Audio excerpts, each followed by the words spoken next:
சரிப்பா நாளைக்கு நாங்கள் மதீனா போகிறோம், இல்லை நாளைக்கு ஊருக்கு போகிறோம், இல்லை தயாராகுங்க அப்படின்னு சொன்ன உடனே நம்ம காபத்துல்லா பார்த்து அப்படியே அழுதுட்டு வரும்.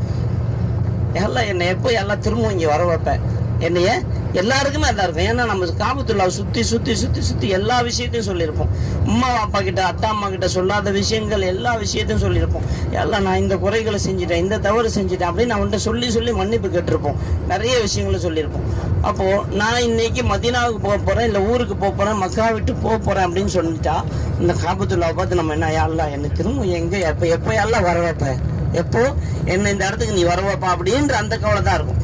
ஒரு 10 நாள் வந்துட்டு போற நமக்கே இப்படி இருந்தா 53 வருஷ காலங்கள் ரசூலுல்லாஹ் அந்த காபத்துல்லாவை சுத்தி சுத்தி வந்தவங்க எப்படி இருந்திருக்காங்க அவங்களுக்கு. அதனால காபத்துல்லாவுடைய திரையை பிடிச்சு அழுதுகிட்டே சொல்றாங்க இந்த அஸ்ஸலாமு அலைக்கும். அந்த மியூசியத்தில் உள்ள போனீங்கன்னா அந்த மான், புலி, இந்த புலி தோல், அப்புறமா வந்து ஒரு காடு மாதிரி அதை செட் பண்ணி வச்சு அந்த சைடில் ஒரு மிருகம் இருந்துச்சு. இது முடிச்சுட்டு இப்படி திரும்பி பார்த்தீங்கன்னா அந்த சாம்பிராணி போடுவாங்களே அந்த மிஷினு, ஒரு பறவை இருந்துச்சு. இதெல்லாம் நம்ம பார்த்துருப்போம் எல்லாமே.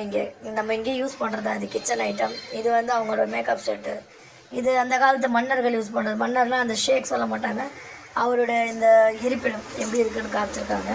இந்த டிவி, இந்த நம்ம 90ஸ்லேயே பார்த்துருப்போம். இந்த டிவி, அப்புறம் ஏசி, ரேடியோ, அவங்க யூஸ் பண்ண அந்த ஜக்குங்க மாதிரி அதெல்லாம் இருந்துச்சு.